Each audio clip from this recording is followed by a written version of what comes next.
Oh, a microphony. And a phony at the mic. Quiet, numbskulls, I'm broadcasting. The Doctor of Discernment is now online. You know, much like my show, in that it's a local reaction to things that are happening on a federal level. Dispensing a daily dose of common sense. No prescription required. Wow, do I have a boatload of stuff for you, from the crazy to the absurd. Let's start getting into it because, I mean, it is bizarro world out there. And I say, if it's obvious to me, should be obvious to everyone. Oh, wow. Who could have seen this coming? This is the Fourth Hour with Greg Belfrage. Hold on to your butts. Broadcasting from the basement bunker beneath Kettle Radio. Welcome to the Fourth Hour. It's so great to have you guys along. This story involving Ukraine is pretty crazy. The New York Post has got some pretty good coverage of this, and their editorial board has written this. Have you seen any of the video? I think when I first came in, let me refresh this, because I watched some of this and you see the Ukrainian missiles coming right on these Russian aircraft. There were like 40 of them that they destroyed. And so what the New York Post editorial staff is saying, not only are the Ukrainians fighting heroically, he said that they are fighting with style. The latest, of course, Sunday surprise drone strikes on air bases deep inside Russia. The U.S. knew nothing about this. U.S. knew nothing about it. And they say this counts as an intelligence coup. The drones were infiltrated to near their final targets over a period of months. And Vladimir Putin talked about this, that over a period of a year and how many months and how many days that it took, that they had been working on this very slow, very pragmatically, that the Ukrainians had moved forward on this, and it's pretty crazy. So the question, and this is where I would appreciate your point of view, the question becomes, is that going to get Vladimir Putin of Russia, how is that going to affect him? Will that draw them more into the talks, or is he just going to be more angry as a result of what Ukraine has done? I don't know the answer to that. It'll be interesting to see how this unfolds. And they're saying, you know, Russian patriots that want to save their country from Putin's misrule can only be emboldened. Nor can Moscow complain that Kyiv launched these strikes on the eve of a fresh set of peace talks. The peace talks have been a joke. I think we've all known that. We've known that Putin was not serious, that Putin was out there and planning more strikes against Ukraine. So this story is just huge right now. And I think especially then with what you're seeing coming from Ukraine, the way that they had planned this, the way they did not let Washington know. Washington knew none of this until after the strikes. So this is pretty huge. It'll be interesting to see where that goes forward from here.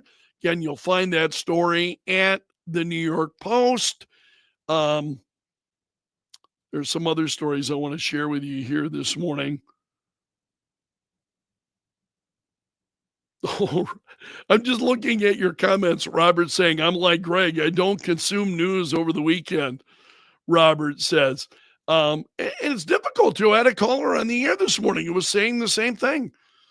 It's just, the news gets so sour, I think, that it's difficult to consume it all of the time. It really is. So I don't blame those of you who say, okay, I got to take a break from the news. I've even told listeners that right on during the show that it's like, man, it's getting a little bit too heavy for me. I understand that. These are really difficult times, I think, to live in. They really are. That what's going on in the world and what we see happening right now, it has been building over a period of years. It didn't just suddenly become that way, right? This has been building over a period of years that we find ourselves. And I think largely because of mismanagement of politicians of all stripes, the media just absolutely selling out. It's become overwhelming. And I think that's by design on the part of some.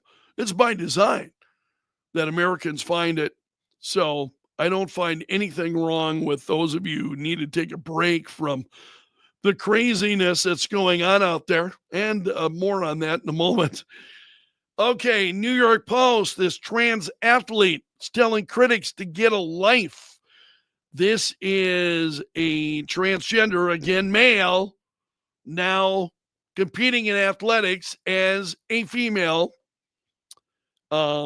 saying that, you've got Riley Gaines, who's been out there fighting for women and their rights. And so this particular transgender athlete faced some criticism, and there were people, and again, I think there's a difference between criticizing people who are transgender versus wanting to protect sports for women and girls. Let's understand there's a difference. Maybe some of you don't see the difference. I do. There is a difference. I'm not critical of those who are transgender. And they've got to make whatever decisions in their own life. I've never been so compelled. I don't understand it, but people make a lot of choices that I don't understand. There might be those who would look at my choices and say, hey, and there have been, look at my choices and say, don't understand. That's the way it goes.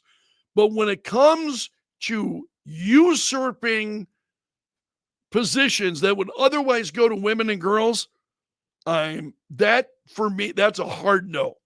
That is a hard no. All stop. Let's stop the silliness.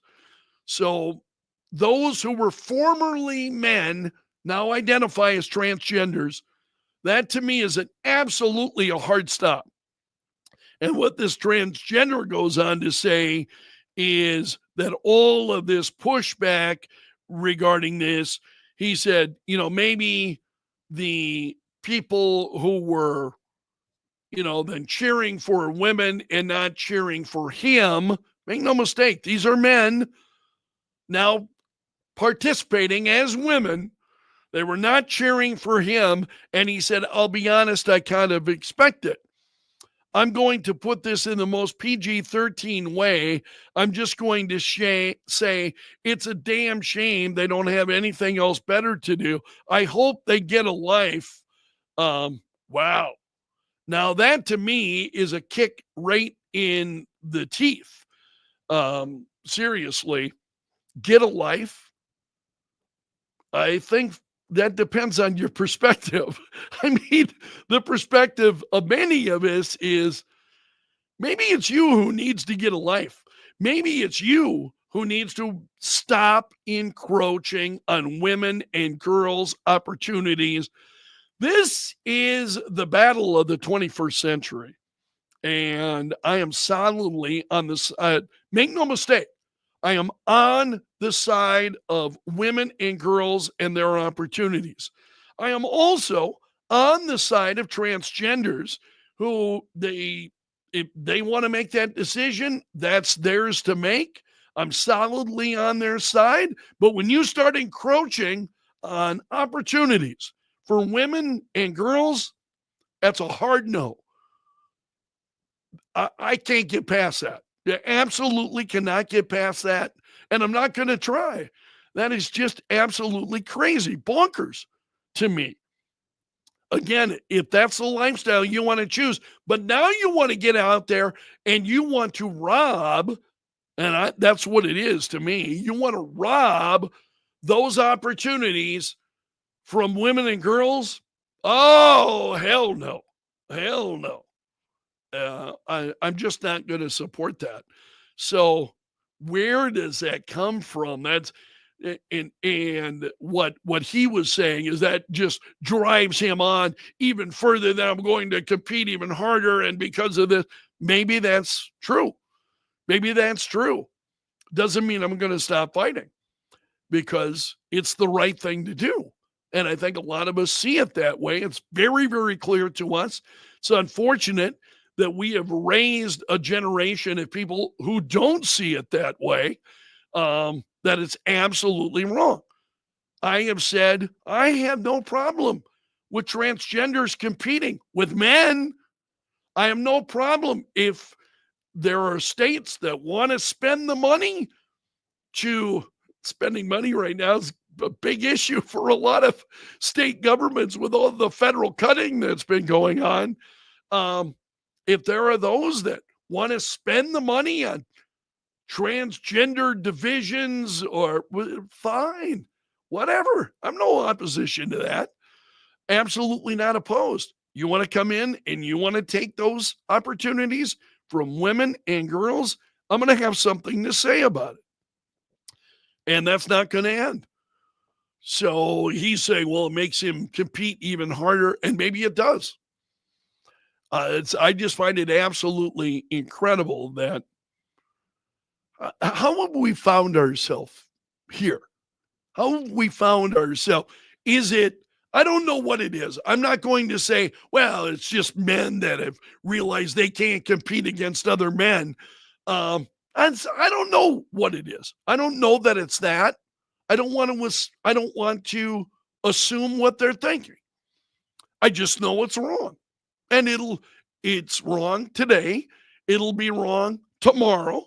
And it'll be wrong next year and the year after. It's just wrong. Men should not be stealing those opportunities from women and girls. It's just that simple. There are some things that are wrong. They're always wrong, right? And I don't care we live in a time when people's moral compass is just, they're not good. The moral compass of the nation and of a lot of individuals is not very good. And unfortunately, those are the times that we live in. Then we've got this going on. We've got a 334-pound man who's suing Walt Disney World because he was on a water slide that allegedly didn't support his weight. He's 334 pounds. Man. So he went to Walt Disney World. He's suing them for $50,000 in damages. Well, of course he is. He was more than 30 pounds over the ride's weight limit at the time. He's 330 pounds. 30 pounds over the weight limit at 330 pounds? Yeah, he's a lot more than that. I don't want to be weight shaming people. Again, at the same time, you can't go through life as if you're 200 pounds. Do you know what I mean? At what point do you start to... At what point, again, I'm just a little bit... Now, it's Walt Disney World's fault, and he's 30 pounds over the weight limit. And at what point does that become your responsibility? At what point do you look in the mirror and you go, I really don't like being 334 pounds. And there was a point for me where I looked in the mirror and I said, and I was in excess of 200 pounds, not any longer, but I was in excess of 200 pounds. pushing probably 240, 230 round in that I was pushing 230, I believe. And you look in the mirror and you go, and you don't like what you see. I didn't. I'm like, this is not healthy. There were a lot of things I was doing wrong, the way I was eating, and I've learned a lot. And I have to thank Dr. Ben over at Sioux Falls Secret for weight loss. Was a big part of that, helping me kind of, understand that, realize that. And I have made changes. They are, and I talked about this at the time, lifestyle changes. You got to make changes to your lifestyle. You've got to say, yeah, these are things that I enjoy doing. I can't do that anymore. If I want to shed this weight, there are certain things that I simply cannot do anymore. I can't drink, Coca-Cola like it's going out of style. I can't do that anymore. I can't, and you have to, I think, you want to live a healthier lifestyle, you have got to have that conversation with yourself instead of suing Walt Disney because, I'm 30 pounds over the weight limit. You're 330 pounds. I don't want to be rude. I really don't. But you're a little bit over a 30-pound weight limit at that point. You know what I'm saying? And Americans, we just have trouble having that conversation with ourselves. Whether you're out there and you're competing against women and girls and somehow that's deemed as heroic by some, not by me. I don't deem it as heroic. You're stealing those opportunities from women and girls. If you want to compete, by all means, then compete against men. Don't be out there competing against women and girls. You're out there and you're waiting, you're suing Walt Disney World because over 30, when do we take responsibility? That's not, something that I wrestle with all of the time. When does that become my problem and not your problem and not society's problem? You know what I mean? We've got a lot of people who I view it as their problem and they want to make these our problems. I don't accept that. I really don't accept that. And this is why I am ready to fight, especially for women and girls and their opportunities to participate in sports and get the men out. These are transgender athletes. They were formerly men. Now they don't belong. They just simply do not belong. And people being unwilling to face their responsibility for that, I have a real problem with that. And I'm going to continue to call that out. I think we see it far too often for my liking, and it's a little bit crazy. Okay, I want to see some of your comments here. Kathy is saying, same as everything else, no one wants to be responsible for their actions anymore. Must be somebody else's fault. Robert is saying responsibility is a 4-letter word nowadays. Yeah, absolutely. That's the way it seems to come off. What Steve's saying here, not being rude is part of the problem these days. Everyone now thinks whatever they do is okay, and there are no community standards anymore. That may be part of it. I don't know where that comes from. I really don't. But it's these, and I'm not saying we ought to go out there and shame people. I know there's a growing number of people who are saying that. I'm not one of them. I don't wish to shame people. I surely would hope that they would change the way they're thinking and they're feeling about some of these things, because I'm going to, especially when it comes to women and girls sports, I'm just going to continue to fight for opportunities for women and girls. There is no argument that I have heard that makes it okay to take these opportunities away from women and girls. I'm all in favor of transgender athletes participating with men. Let them participate. But it is pretty enlightening when you look at the fact that as athletes, they are not getting anywhere. They're not winning championships. They're not winning any accolades until they come out and start competing against women and girls.